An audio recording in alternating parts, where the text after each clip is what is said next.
الحمد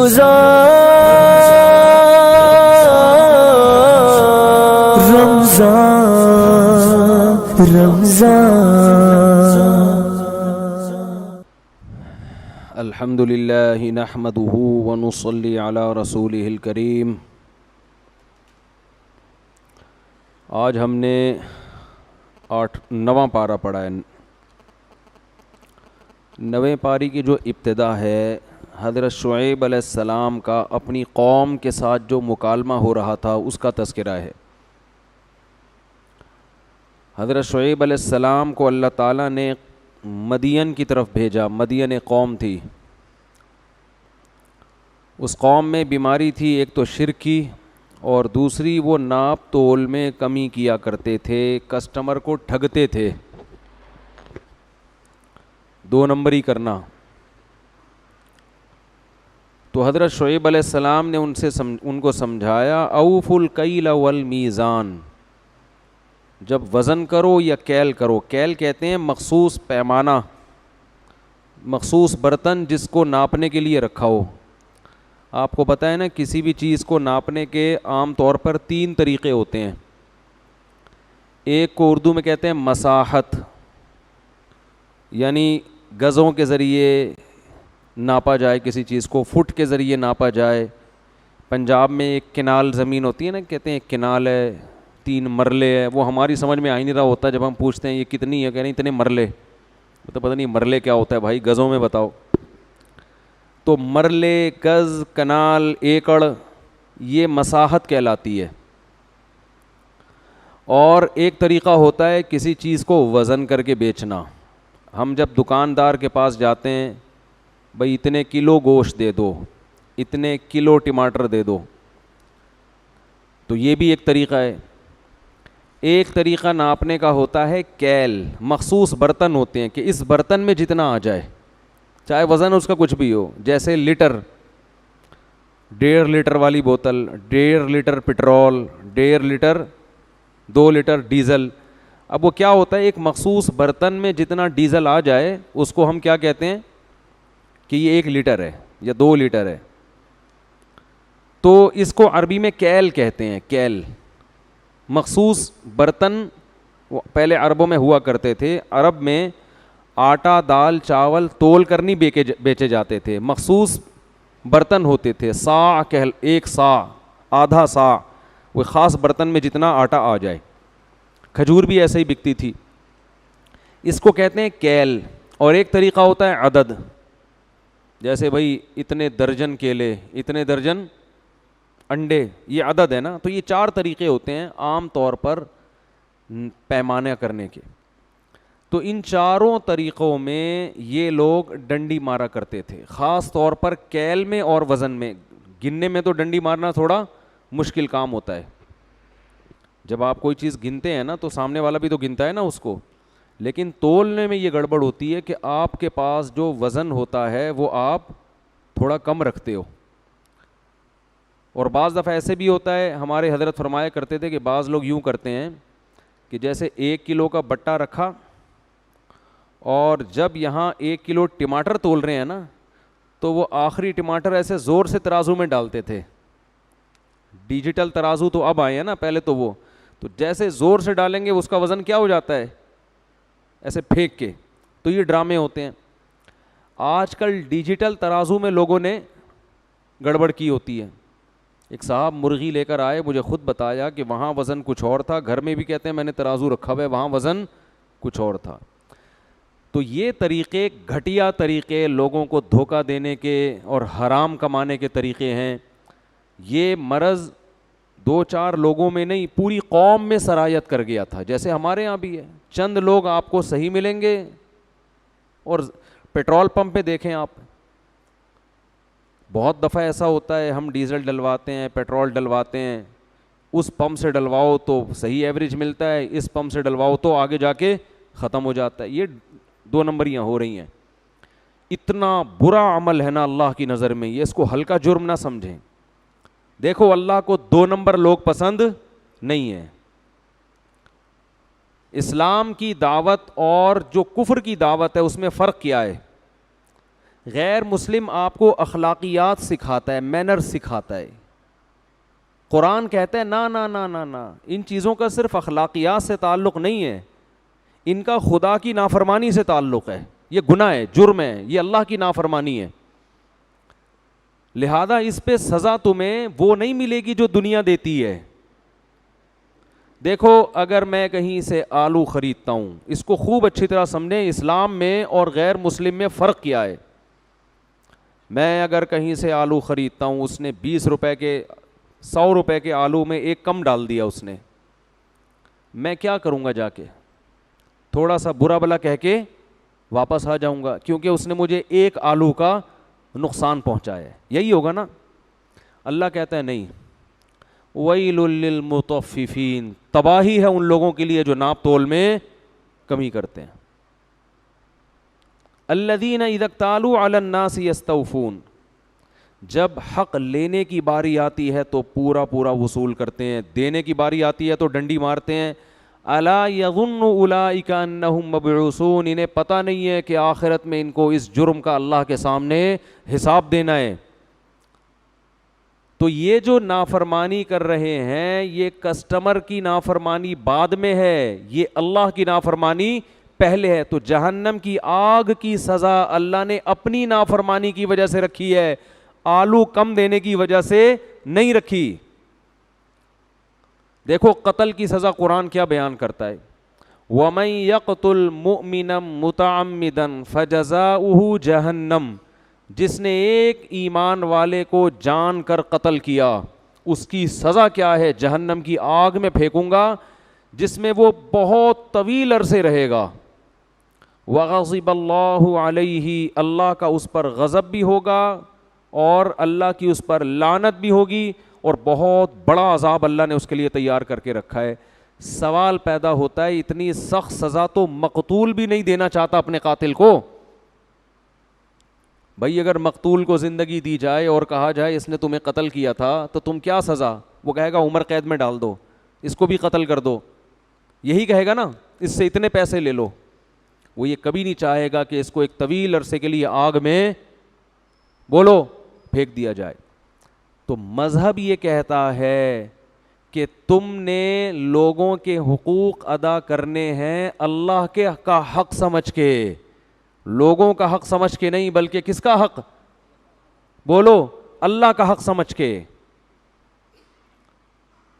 جو لوگ زکوٰۃ نہیں دیتے, قرآن کہتا ہے یکنزون الذهب والفضة ولا ينفقونها في سبيل الله فبشرهم بعذاب أليم یوم یحمى علیہا فی نار جہنم فتکوی بہا جباہہم وجنوبہم وظہورہم.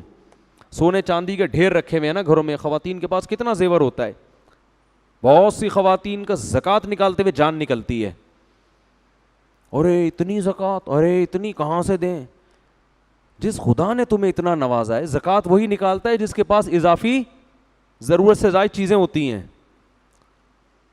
سال میں ایک دفعہ اللہ تم سے تھوڑے سے پیسے مانگ رہا ہے, خوش دلی سے دینا چاہیے. اے اللہ اتنا کہ ہم تو ڈبل دیں گے. کیسے, میں دیکھتا ہوں بعض خواتین کو پیشانی پہ لکیریں, یہ کیسے نکالیں بھائی, کیسے, یہ تو بہت زیادہ ہو گیا. تو اللہ کیا فرماتے ہیں, جو لوگ زکوٰۃ نہیں دیتے میں اسی سونے اور چاندی کو پگھلا کر ان کی پیشانیوں کو داغوں گا قیامت کے دن, اور کہوں گا ھذا ما کنزتم لانفسکم, یہ ہیں وہ خزانے جو تم نے اپنے لیے جمع کر کے رکھے تھے. اب زکوٰۃ غریب کا حق ہے نا, کیا خیال ہے؟ غریب سے اگر کہا جائے کہ اس نے تمہیں زکوٰۃ نہیں دی تھی, تم کیا سزا تجویز کرو گے؟ وہ کہے گا 2 تھپڑ لگا دو اس, یہی کہے گا نا. نہیں آ رہی بات, میرا خیال ہے. وہ کبھی اس پہ راضی نہیں ہوگا کہ اس سونے اور چاندی کو پگھلا کے اس کی پیشانی کو داغا جائے, یہ گرم کر کے اس کی پیشانی پہ ڈالی جائے. وہ کہے گا بھائی یہ اتنا بڑا جرم نہیں ہے. لیکن اللہ کہے گا جرم اس لیے ہے کہ زکوٰۃ غریب کا حق نہیں ہے, زکوٰۃ کس کا حق ہے؟ میرا حق ہے. میں نے پیسہ دیا ہے تو مجھے اس کا ٹیکس دو, میرا شکر ادا کرو. اور میرا شکر ایسے ہوگا کہ جن غریبوں کا رزق میں نے اپنے ذمے لیا ہے وہ اسی طرح لیا ہے کہ کسی کو براہ راست دوں گا, کسی کو تمہارے ذریعے سے دوں گا. تو اب تم دو, اس لیے علماء کہتے ہیں جب ہم غریب کو زکوٰۃ دیتے ہیں تو اصل میں غریب اللہ کا وکیل بن کے قبضہ کر رہا ہوتا ہے, دے اللہ کو رہے ہیں.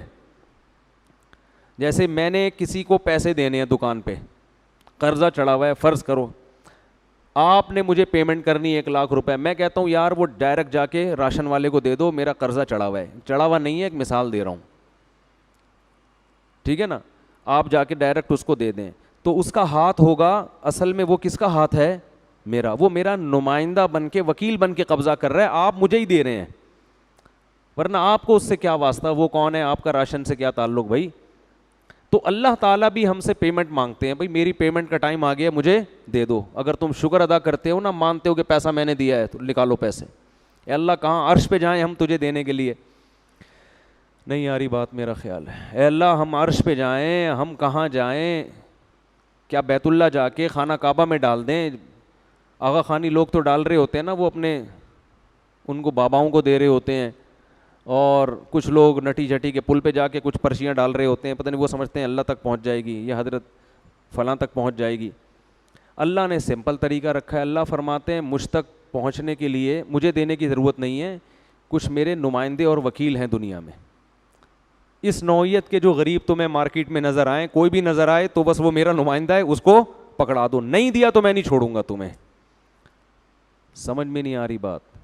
تو دیکھو اسلام اور غیر اسلام میں فرق یہ ہے کہ مسلمان مخلوق کا حق ادا کرتا ہے اللہ کا حکم سمجھ کے.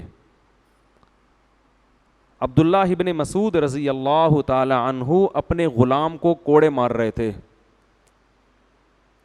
غلام پہ کیا کر رہے تھے, بہت سختی, ماتحت تھا, بہت ٹھکائی لگائی اس کی.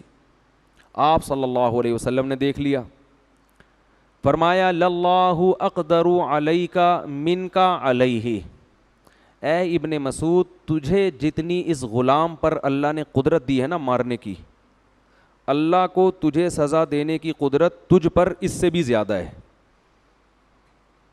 اب دیکھو اللہ کیوں سزا دے رہا ہے بھائی. غلام کو اگر کوئی زیادہ زیادہ مارے گا تو گورنمنٹ سزا دے گی نا, کہ بھائی جتنا اضافی مارا ہے تو آپ کو بھی اتنی, وجزاء سیئۃ سیئۃ مثلھا, قرآن کہہ رہے جتن جیسی برائی ہے اسی کے بقدر بدلہ ہے. تو 3 کوڑے مارے تو 3 کوڑے لگ جائیں, ایسا ہی ہونا, دنیا کا یہی اصول ہے نا.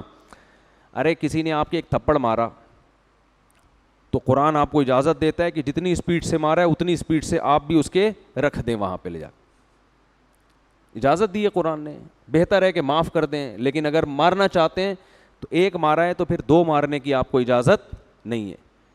جتنی انگلیاں اس کی چھپی ہیں اتنی ہی اسپیڈ سے آپ نے بھی وہاں کیا کر دینی ہے, چھاپ دینی ہے, ٹھیک ہے نا.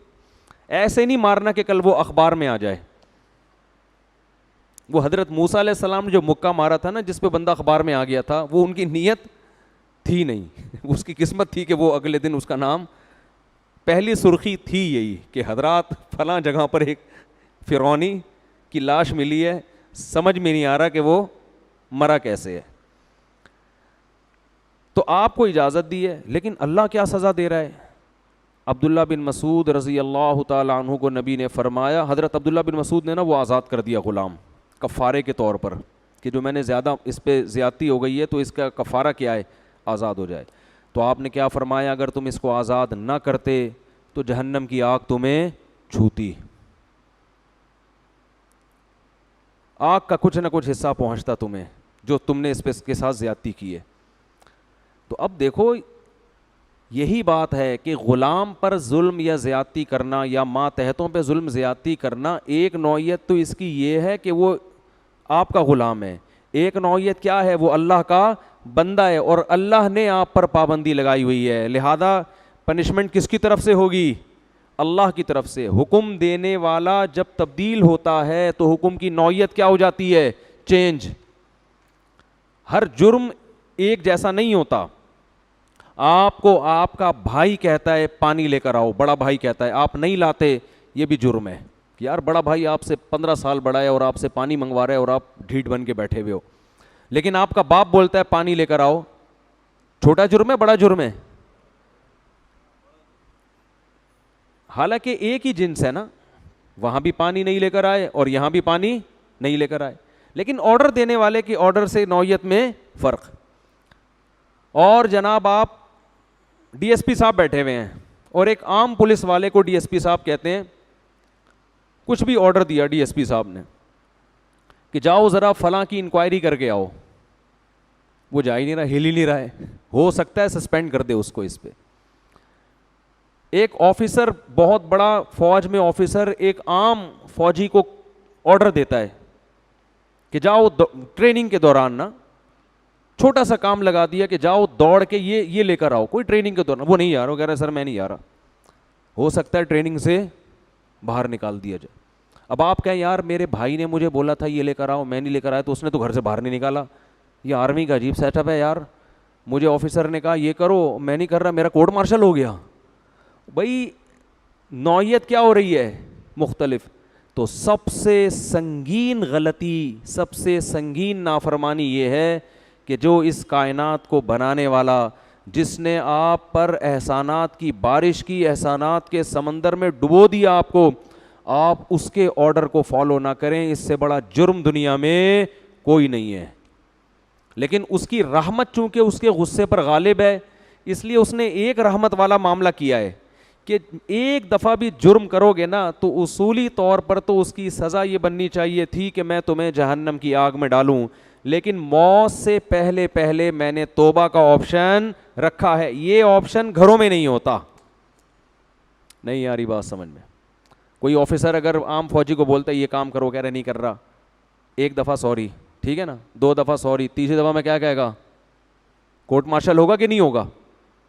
لیکن اللہ نے 3 کروڑ دفعہ بھی اگر آپ نے نافرمانی کر لی اور 3 کروڑویں مرتبہ آپ نے توبہ کر لی, تو موت سے پہلے پہلے توبہ کا آپشن بولو رکھا ہے, کیونکہ وہ اس کی رحمت اس کے غصے پر غالب ہے. لیکن وہ رحمت جب ہی ہوگی نا جب آپ بھی تو کچھ کریں, آپ سوری کرنے کے لیے تیار ہی نہیں ہو, تو پھر کیسے وہ آپ اس کی رحمت کی امیدیں لگا کے بیٹھتے ہو.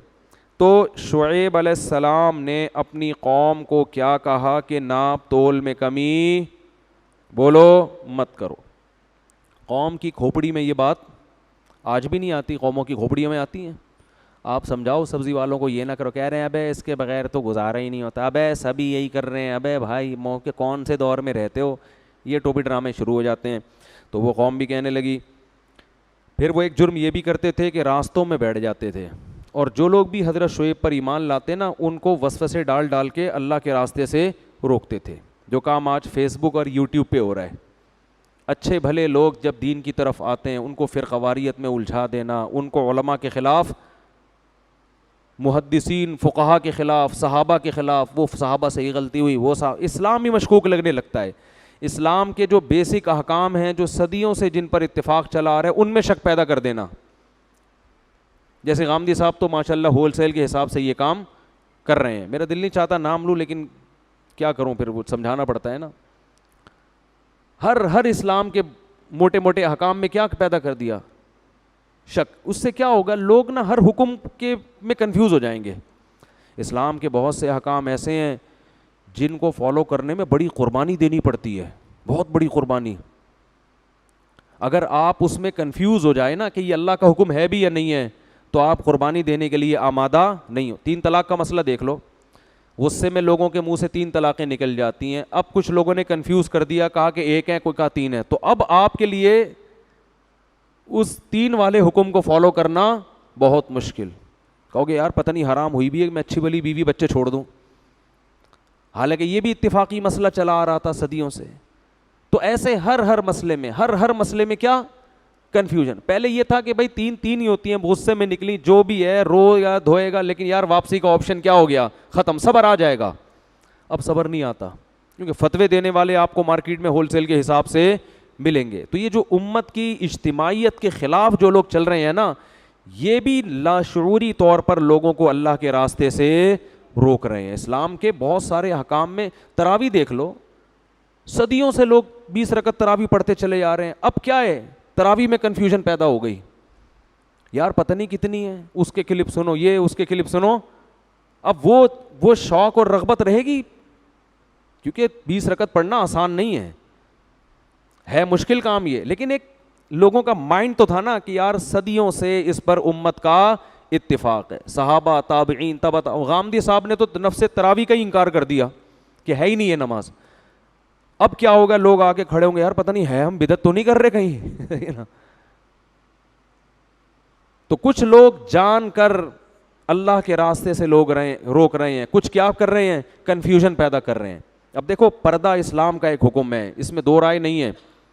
خواتین جو پردہ نہیں بھی کرتی ان کو پتہ ہے ہم غلط کر رہی ہیں, لیکن اگر آپ تقریروں سے یہ کہہ دیں کہ پردہ تو دل کا ہونا چاہیے اور یوں بھی ہے اور ایکچولی یہ وہ, تو کیا ہوگا, وہ کنفیوز ہو جائے گی, وہ کہے گی بھائی ایسا ہی ٹھیک ہے, پتہ نہیں ہے بھی کہ نہیں ہے. داڑھی کے بارے میں آپ نے شک پیدا کر دیا, اور وہ ایک مشہور فنکار ہیں, انہوں نے توبہ کر کے شوبز کی دنیا کو چھوڑا. ہمارے وہ مشہور پروفیسر صاحب نے فتویٰ دیا کہ اسلام میں ڈرامے کرنا اور یہ سب شوبز کی دنیا, کوئی اس میں ناجائز کام نہیں ہے. وہ دوبارہ کیا کر رہے ہیں, وہی کام کرنا شروع کر دیا انہوں نے. ٹھیک ہے نا. تو گلوکار کو گلوکار بننے سے نہیں روکا جا رہا. پہلے گلوکار توبہ کرتے تھے, فلم ایکٹرز توبہ کر لیا کرتے تھے, داڑیاں آ جاتی تھی, نمازی بن جایا کرتے تھے. اب ان کو یہ بتایا جا رہا ہے, سنگر کو بتایا جا رہا ہے گانے بجانے چھوڑنے کی ضرورت نہیں ہے, قوالیاں پڑھیں اب آپ. ٹھیک ہے نا. اور سب کچھ ایسے ہی چل رہا ہے. تو بعض لوگ جان کر اللہ کے راستے سے روکتے ہیں, اور بعض کی نیت نہیں ہوتی مگر کام ایسا ہوتا ہے کہ لوگ کنفیوز ہو جاتے ہیں. میں نے بتایا میرے پاس کئی اس طرح کیسز آ چکے ہیں کہ آغا خانی سے ایک شخص مسلمان ہوا, تبلیغی جماعت میں چلا گیا. تبلیغ والے کوئی فرقہ واریت نہیں پھیلاتے, سیدھا سیدھا اللہ کا دین سکھاتے ہیں. وہ کہتے ہیں میں اتنا اچھا مسلمان بن گیا, میرے ساتھ اور بھی چند ایک رشتہ دار تھے, جماعت المسلمین والے ٹکر گئے. انہوں نے کہا یہ تو حنفی ہیں, یہ لوگ تو فقہ حنفی کو فالو کرتے ہیں, نبی تو نے تو قرآن و سنت پہ چلنے کا حکم دیا. کہہ رہے اتنا وسوسے پیدا ہوئے کہ میرے ساتھ چند لوگ تو واپس مرتد ہو گئے دوبارہ. انہوں نے کہا ان کے تو اپنے ہی مسائل حل نہیں ہو رہے ہیں, پتہ نہیں آدھے یعنی پورا ملک تو گمراہ ہے, 4 آدمی کیا ہیں, یعنی ان میں تو جماعت المسلمین تو 4-5 ہی ہوں گے ٹوٹل ملا کے, ایسے ہی ہیں. اور وہ بھی پارٹ 1 پارٹ 2 بھی ہو گیا. اب تو تھوڑے دنوں میں جماعت المسلمین ایک ان میں پارٹ 1 میں چلا گیا, پھر اسے پتہ چلا کہ پارٹ 2 بھی ہے. ٹھیک ہے نا. بھائی اسلام صدیوں سے آیا ہے, وہی اسلام ہے جو صدیوں سے پوری دنیا میں گیا. ملیشیا میں گیا فقہ شافی کی شکل میں, انڈونیشیا میں گیا فقہ شافی کی شکل میں, بر صغیر میں آیا فقہ حنفی کی شکل میں, افریقہ میں گیا فقہ مالکیہ کی شکل میں.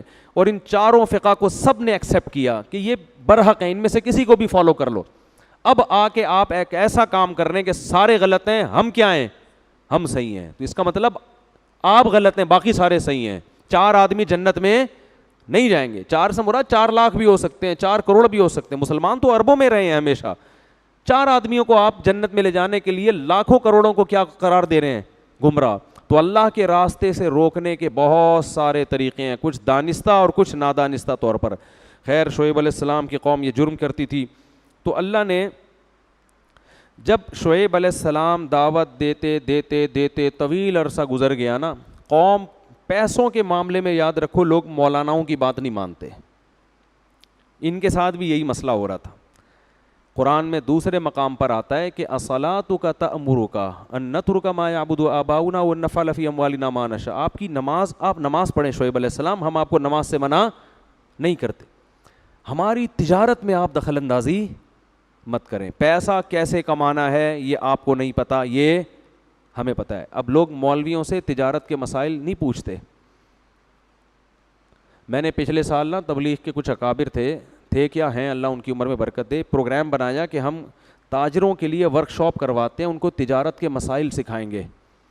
بڑے بڑے تاجروں سے میں نے رابطہ کیا, کسی نے لفٹ نہیں کرائی.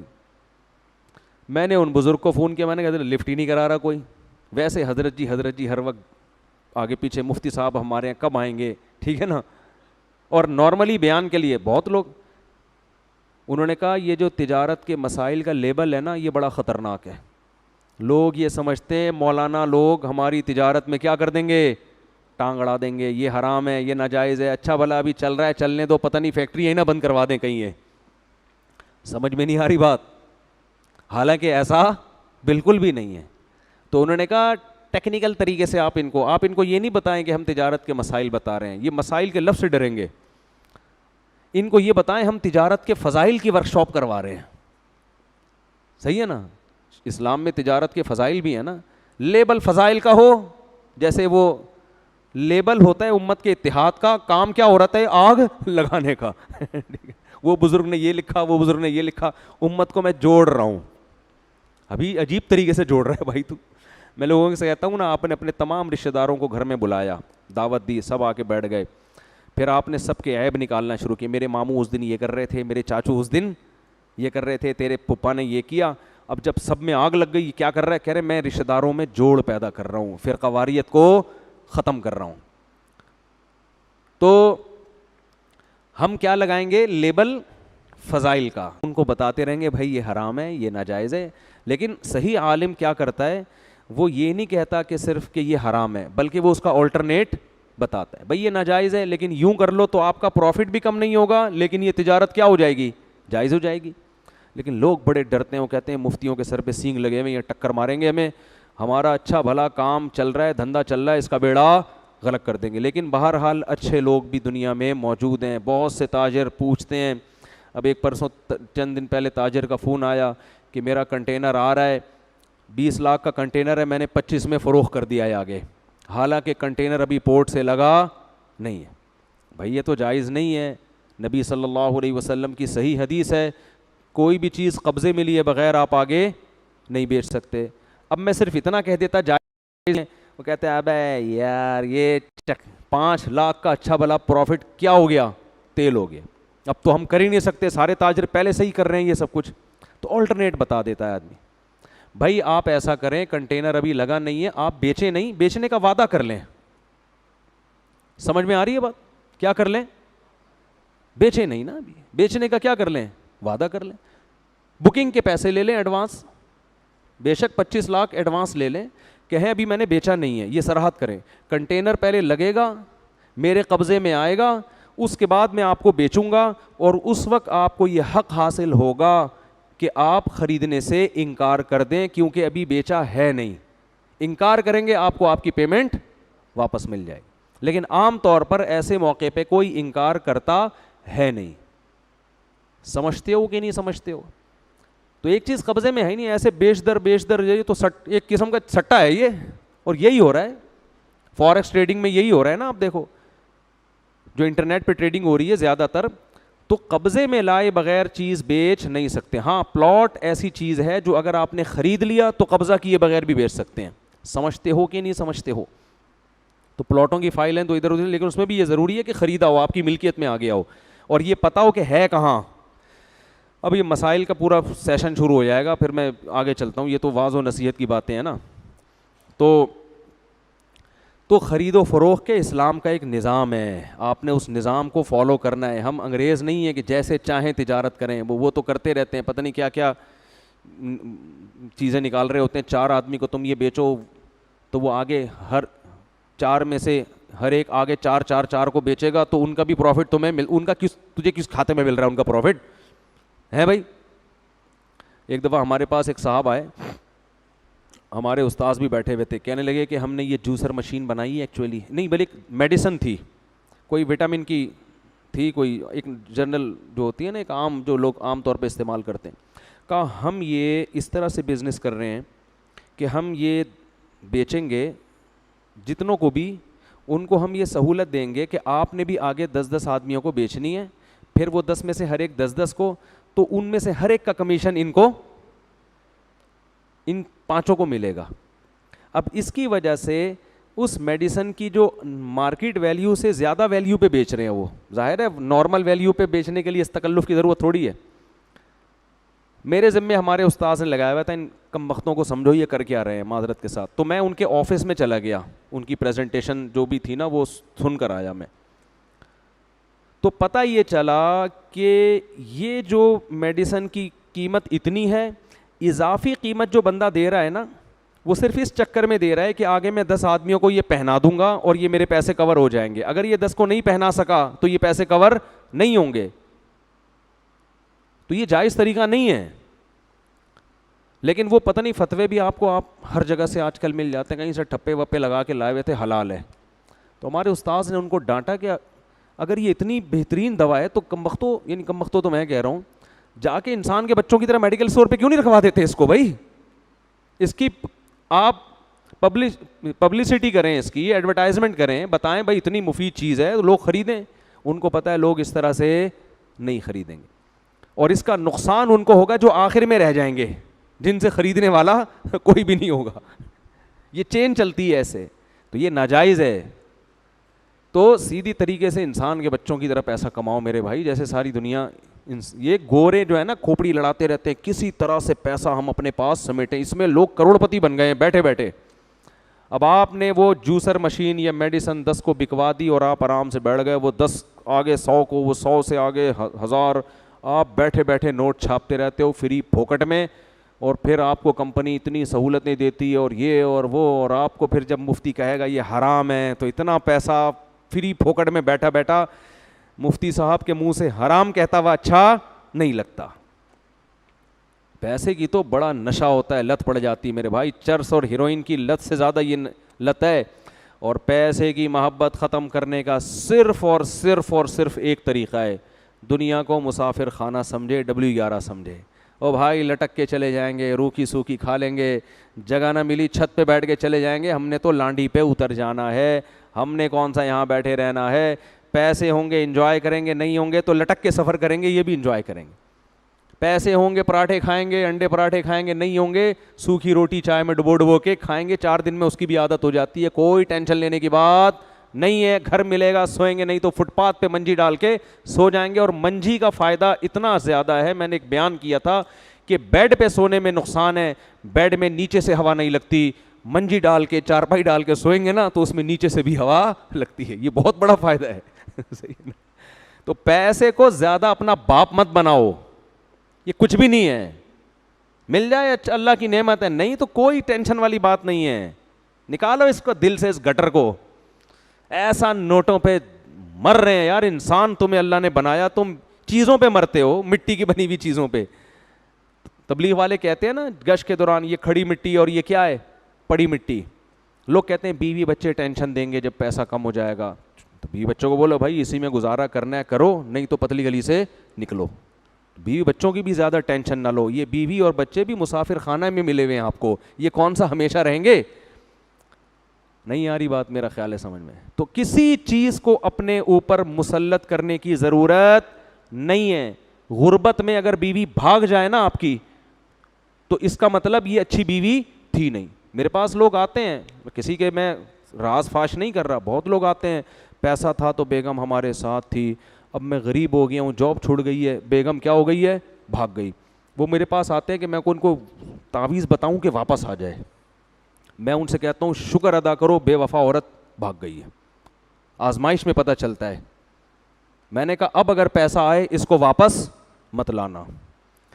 میں نے کہا وہ اس کے دل میں تمہارا غم نہیں ہے, وہ اسے تم یاد نہیں آ رہے جس نے اتنا کھلایا, اور تم اس پر احسان کر کے بھی اس کو یاد کر رہے ہو, اور اس کی بے وفائی کے بعد بھی یاد کر رہے ہو. غیرت مند آدمی غیرت مند سے دل لگاتا ہے, جن کے دل میں غیرت نہیں ہے ان سے محبت نہیں کرتا. میں کہتا ہوں شکر ادا کر, ایسا موٹیویٹ کر کے بھیجتا ہوں, وہ الٹے تعویذ لے کے جا رہا ہوتا ہے کہ واپس نہ آئے. صحیح نا, اس کو میں اور پکا کر دیتا ہوں. میں نے کہا دفعہ لعنت بھیجو, کہہ رہے ہیں بچے بھی بھاگ گئے. میں نے کہا ایسے بچوں پہ بھی لعنت بھیجو. غیرت مند بچے ہونے چاہیے جو باپ کا غم میں ساتھ دیں. نہیں دے تو دفعہ, تو باپ ہے یار, تو بیٹا, تو اولاد تھوڑی ہے. باپ میں اللہ نے استغنا رکھا ہے. دیکھو چھوٹے بچوں کو تو محبت بہت زیادہ دو, میرے بچے میرے, ان کو لانے کی بھی کوشش. جب بڑے ہو جائیں تو اب ان کی ذمہ داری آپ کو عزت دیں, تو آپ ان کو محبت دو بشرطے کہ وہ بھی آپ کو محبت دیں. نہیں دے رہے, بیٹا ہم نے پال پوس کے بڑا کر دیا, آپ پر ہم نے احسان کیا, تمیز سے رہنا ہے رہو, نہیں تو پتلی گلی سے نکلو. ہم نے آپ کو اپنے لیے پالا ہی نہیں ہے, ہم نے آپ کو آپ کے لیے پایا, آپ پر احسان کرنے کے لیے, خدا کا حکم سمجھ کے, اپنی خدمت کے لیے نہیں. خدمت کرو گے اللہ راضی ہو جائے گا, نہیں کرو گے جاؤ یہاں سے. تھوڑا سا اسٹائل اپنا چینج کرو گے تو اچھی سی, ورنہ بھائی دنیا تو بڑی نالائق ہے, تمہیں غم دے دے کے جان سے مار دے گی, روئے گی بھی نہیں. وہ بیوی بھاگ گئی, وہ میرا بچہ میرے ساتھ یوں کر رہا ہے, میرے ماموں نے یہ کر دیا, میرے چاچو نے یہ کر دیا, ابے میں نے اس پر اتنا احسان کیا, آج وہ مجھے آنکھیں دکھا رہا ہے, تو کیوں احسان کیا بھائی؟ تو نے اس لیے احسان کیا تھا کہ وہ تجھے جھکے گا تیرے سامنے. کون جھکتا ہے؟ سبزی والے پر میں نے کتنا احسان کیا تھا. غریب آدمی کم بخت کے گھر میں بیٹھنے کی جگہ نہیں تھی, فرش پہ بیٹھتا تھا وہ. کتنا پیسہ اس کو ہم نے کھلایا, اور اسٹیمپ پیپر کے انگوٹھے مجھے گفٹ میں دے کے چلا گیا. اب ہم روتے رہے, ابے میں نے احسان کیا. ابے بھائی تم نے احسان کیا تھا, اگر اللہ کے لیے کیا تھا تو اللہ راضی ہو جائے گا, بزنس کے لیے کیا تھا تو بزنس میں تو یہ ہوتا ہے.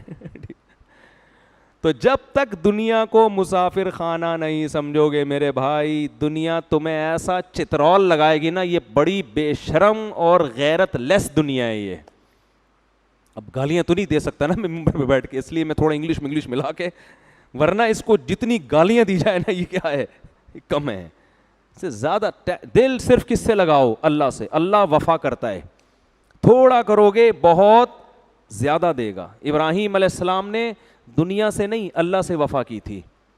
اللہ کہتے ہیں واتخذ اللہ ابراہیم خلیلا, اللہ نے ابراہیم کو اپنا جگری دوست بنا لیا, خلیل بنا لیا. یعقوب علیہ السلام نے کس سے وفا کی, اللہ سے. کیسا نوازا اللہ نے. تو اللہ سے وفا کرو گے تو بھائی سب کچھ ملے گا. باقی دنیا کے ساتھ اچھا سلوک کرو, سب کے ساتھ اچھے رہو, بے وفائی نہ کرو, معاہدے مت توڑو, اپنا الو سیدھا رکھو. پھر بھی سیدھا چلتا ہے, کوئی چلے نہیں چلے تو. اور یاد رکھو آدمی جب خود غلط ہوتا ہے تو پھر اس کی وجہ سے جو اس کو غم پہنچتے ہیں نا, ان میں صبر کی توفیق نہیں ملتی. خود سیدھا ہو, پھر اگر ٹینشنیں بھی ملیں گی, ان ٹینشنوں میں اللہ صبر کی توفیق دیتا ہے. تو خیر میں جلدی سے بیان ختم کرتا ہوں, کہاں سے کہاں چلا گیا. تو وہ جو ہے نا, جب ان کو سمجھا رہے بھائی تم قحط زدہ لوگ نہیں ہو, کھاتے پیتے لوگ ہو, کیوں ڈنڈی مار رہے ہو, تو قوم کے پاس کوئی جواب نہیں تھا. وہ کہنے لگے لنخرجنک یا شعیب, اے شعیب ہم تجھے اپنی بستی سے نکال دیں گے, بہت زیادہ ہو گئی ہے, ہم کیا کریں گے, آپ کو اپنی بستی سے نکال دیں گے. اور اللہ فرماتے ہیں فأخذتهم الرجفۃ, ایک زلزلے نے ان کو پکڑا ہے. فأصبحوا فی دارہم جاثمین, صبح جب اٹھیں تو سارے اوندھے منہ مرے ہوئے تھے. ناپ تول میں کمی کرنے سے بھی زلزلے آتے ہیں. جب تجارت میں لوگ خیانتیں کرتے ہیں, جھوٹ بولتے ہیں, ان سے بھی کیا ہوتا ہے, آسمانی آفتیں آتی ہیں. تو جب وہ قوم الٹ گئی, اللہ فرماتے ہیں فتولی عنہم, حضرت شعیب علیہ السلام نے بستی کے قریب جا کے کہا, پیٹھ پھیری اور کہا یا قوم لقد ابلغت رسالات ربی, اے میری قوم میں نے اپنے رب کا پیغام تم تک پہنچا دیا. ان مردوں سے خطاب کر رہے ہیں عبرت کے لیے. ونصحت لکم, اور میں نے تمہارا بھلا چاہا تھا, تمہارا برا نہیں چاہا تھا.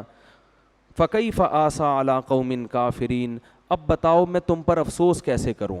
یعنی ایسے موقع پہ تو افسوس ہونا چاہیے نا, بیچارے مر گئے, لیکن پتہ نہیں مجھے افسوس ہو نہیں رہا, کیونکہ میں نے تو تمہاری خیر خواہی میں اپنی صلاحیت کو پورا خرچ کر دیا تھا, اب مجھے تم پر رونا نہیں آ رہا.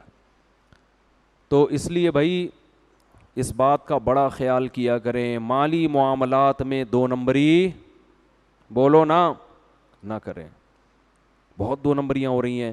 کمپنیاں بھیجتی ہیں آپ کو گاڑی ریپیئر کروانے کے لیے, جتنے کی ریپیئر ہو بل بنا کے لے آنا. دونوں طرف سے کھانچے کھلے ہوئے ہیں. میکینک سے کھانچا یہ کھلا ہوا ہوتا ہے کہ بل زیادہ بنا کے دینا. 1000 کا کام ہوا ہے تو بل کیا بنے گا, 1200 روپے کا. زیادہ بنانے کے عوض میں 50 تیرے اور 150 میرے. یہ ہو رہا ہے, سعودی عرب میں بھی ہو رہا ہے, دبئی میں بھی ہو رہا ہے, اور ماشاءاللہ ہمارے ملک میں تو سب سے زیادہ ہو رہا ہے. تو یہ ناجائز ہے. یہ کہاں سے جائز ہو گیا؟ خیانت کیوں کر رہے ہو آپ اس کے ساتھ؟ ہوتا ہے کہ نہیں ہوتا؟ ایک صاحب نے مجھے اپنا واقعہ سنایا کہ ایک عربی ایکسیڈنٹ ہو گیا میرا عربی کی گاڑی سے, غلطی عربی کی تھی, تو شرطوں نے پکڑ لیا, تو شرطوں نے عربی پہ جرمانہ ڈالا. اب وہ جرمانہ یہ ڈالتے ہیں کہ بھئی جو پارٹس خراب ہوئے ہیں ریپیئر کروانے ہیں یا نئے بنوانے ہیں. تو اگر ریپیئر کروانے ہیں تو ان کے پیسے الگ ہیں, نئے بنوانے ہیں تو کہہ رہے ہیں, میں نے کہا نئے بنوانے ہیں. اس نے نئے کے پیسے دیے, کہہ رہے ہیں میں نے نئے بنوانے کے بجائے انہیں کو ریپیئر کرواتے. یہ بھی غلط ہے, ناجائز ہے. سمجھ میں آ رہی ہے بات؟ کیونکہ قرآن کہہ رہے وَجَزَاءُ سَیِّئَةٍ سَیِّئَةٌ مِثْلُهَا, جس نے برائی کی ہے نا تو تم اس سے اتنا بدلہ لے سکتے ہو کہ اس برائی کی تلافی ہو جائے. تو تلافی ریپیئرنگ میں ہو رہی ہے تو نئے پارٹ ڈالنے کی آپ کو کیا ضرورت. اور اگر آپ سمجھتے ہو کہ نئے پارٹس ڈالے بغیر تلافی نہیں ہوگی تو آپ سچ کیوں نہیں بول رہے اس کے ساتھ؟ تو ہر جگہ چونا لگایا جا رہا ہے, ہر جگہ دو نمبری, ہر جگہ پیسوں میں خیانت, کوئی کسی کا حق دینے کے لیے تیار نہیں ہے. اللہ کو سخی لوگ پسند ہے, پیسہ ایسے خرچ کیا کرو, ایسے اڑایا کرو, مزہ نہ آئے پیسے واپس. اچھا لگتا ہے آدمی, گھر میں بھی اچھا لگتا ہے, بیوی کو بھی اچھا لگے گا, بچوں کو بھی اچھا لگے گا, دوستوں کو بھی اچھا لگے گا, اللہ کو بھی اچھا لگے گا. ایسے بیٹھے ہوئے ہوتے ہیں نا, اتنے اکاؤنٹ میں پیسے رکھ رکھ کے وہ جمع کیے ہوئے ہیں, ویسے دیکھتے رہتے ہیں اتنے کروڑ ہو گئے, اتنے کروڑ. ابے نکال نکال کے خرچ کرو یار, کھاؤ, خریدو, کچھ بھی خرید کے بیچو, بزنس کے لیے نکال لو, رکھو نہیں, یہ رکھنے والی چیز نہیں ہے. ہاں اتنا نہ کرو کہ کل دوسروں سے بھیک مانگنی پڑے, اپنی بنیادی ضرورتوں کو پورا کرنا چاہیے پہلے انسان کو. لیکن اللہ کو سخی آدمی پسند ہے, اللہ بھی سخی ہے. وقالت الیہود ید اللہ مغلولہ, کل جو ہم نے قرآن پڑھا نا اس میں یہودی کہتے تھے کہ اللہ ہمیں صحیح طرح دیتا نہیں ہے جیسے دینا چاہیے نا, ہمارے ایکسپینسز زیادہ ہیں, ٹھیک ہے نا, اور ارننگ اس حساب سے بولو کم ہے. جبکہ ہم نے علماء سے سنا ہے, بڑے غریب غریب علماء سے بھی ہم نے سنا, کہتے ہیں میرے جتنے خرچے ہیں نا اللہ مجھے اس سے کئی گنا زیادہ دیتا ہے. جب دل بڑا ہوتا ہے تو انسان ایسی باتیں کرتا ہے. میرے شیخ حضرت مفتی رشید احمد صاحب رحمہ اللہ تعالیٰ کی دارالعلوم کرنگی میں تنخواہ بہت تھوڑی تھی, اور پورے سال پیسے جمع کر کر کے نا, اپنی تنخواہ سے بچا بچا کے پیسے جمع کر کے پھر لاہور کا اپنے شیخ کی زیارت کے لیے ایک دفعہ سفر کرتے تھے. یعنی ٹرین کے ٹکٹ کے لیے تنخواہ بچا بچا کے سال میں ایک دفعہ ٹکٹ کے پیسے بنتے تھے. اور فرماتے ہیں اس دور میں حضرت کیا کہتے تھے, اللہ نے مجھے اتنا دیا ہے کہ میری ضرورتوں سے کروڑہ گنا زیادہ ہے.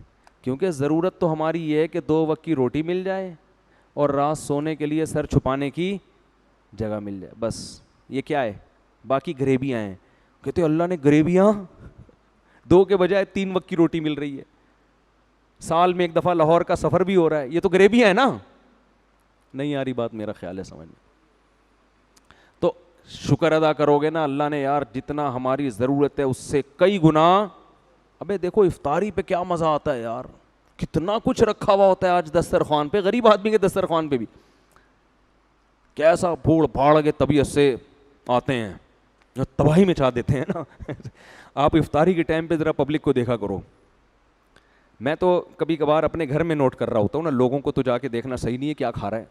ایک ادھر ایک ہاتھ ادھر پکوڑے کی طرف گیا, ادھر فوراً سموسہ چیک, کیا کھائیں, سموسہ نہیں ہے بھائی, ادھر دہی بڑے کی طرف آؤ, ابھی ذرا سا چاٹ کھاؤ کے دیکھو, ابھی تھوڑا سا یہ لیگ پیس اٹھاؤ, ہے بھائی.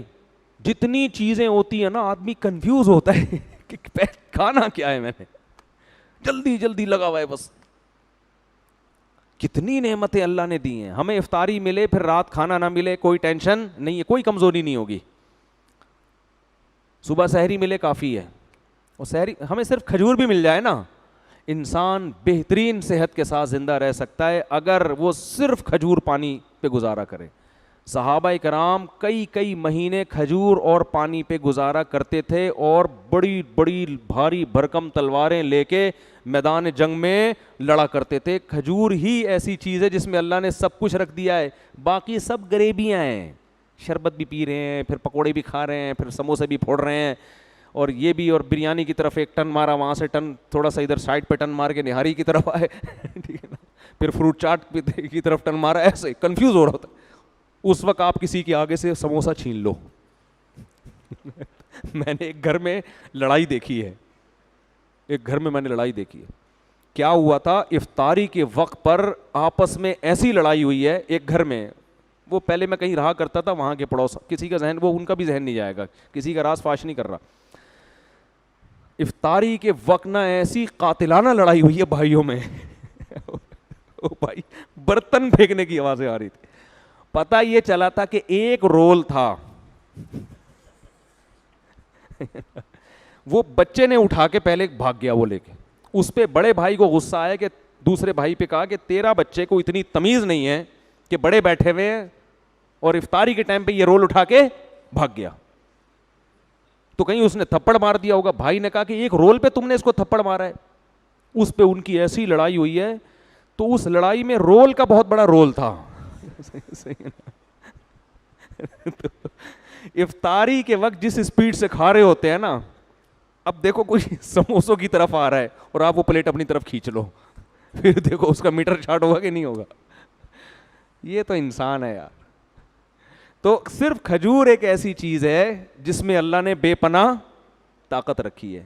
نبی صلی اللہ علیہ وسلم نے فرمایا جس گھر میں کھجور نہیں ہے فأہلہ جیاع, وہ گھر والے بھوکے ہیں.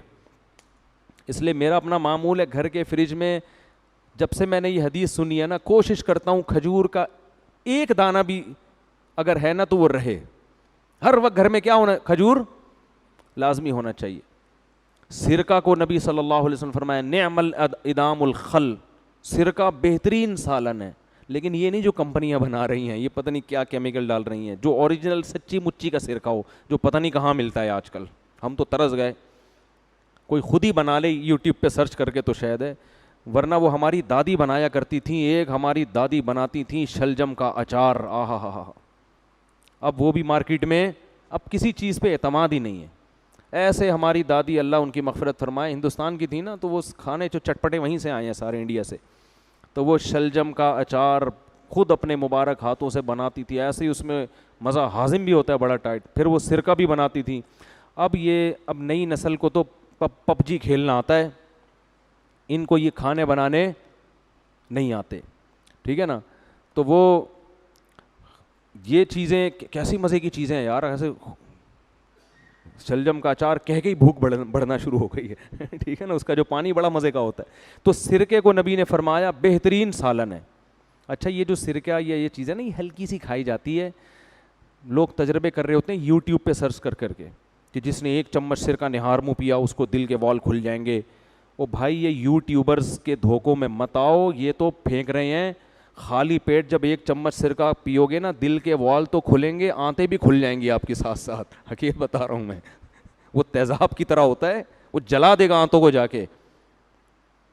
ایک صاحب نے یوٹیوب پہ سرچ کر کر کے نا گرم پانی میں صبح لیمن کا قہوہ پینا شروع کر دیا کہ اس سے ویٹ کم ہوتا ہے. ویٹ تو کم ہوا, لیکن کیا نقصان ہوا ہے کہ وہ جو معدے کی دیواریں ہوتی ہیں نا, اس میں تولیے کی طرح کی ہوتی ہیں, وہ دانے ختم ہونا شروع ہو گئے. کیونکہ وہ یہ بھی تو ایک تیزاب ہے نا, ایسڈ ہے لیمن. خالی پیٹ جا کے آپ کی دیواروں کو متاثر کر رہے ہیں معدے.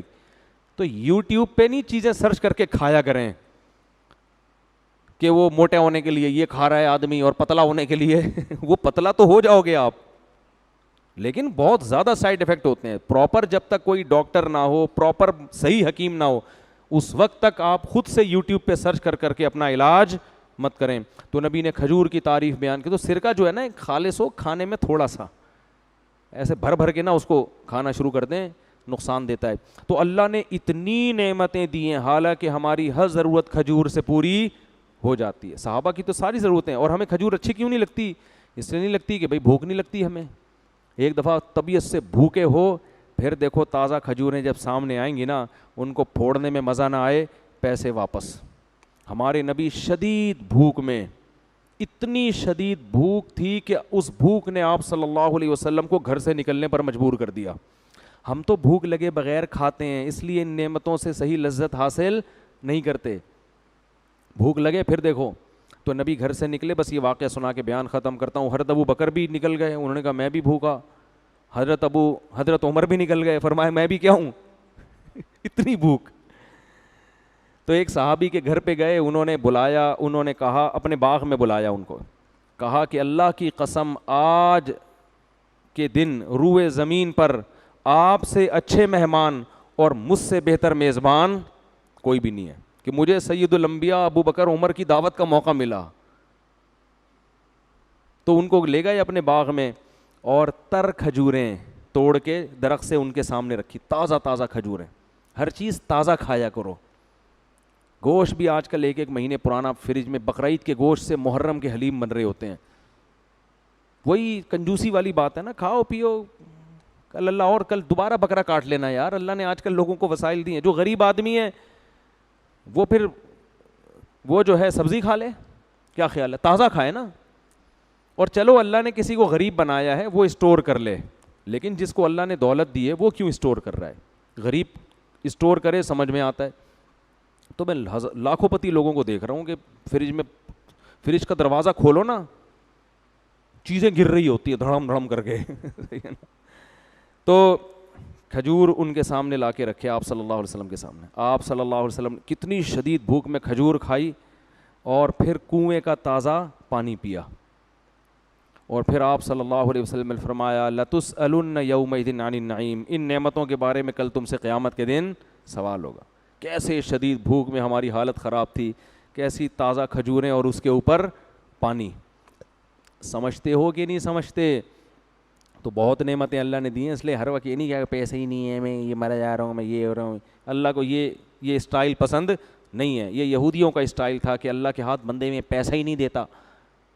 تو جبکہ علماء اور بزرگوں کا اسٹائل کیا ہوتا ہے, کھانے کو نہیں ہے پھر بھی کیا کہہ رہے ہیں, اللہ کا دیا بہت ہے, میری ضرورتوں سے اللہ نے بہت زیادہ مجھے عطا کیا ہے.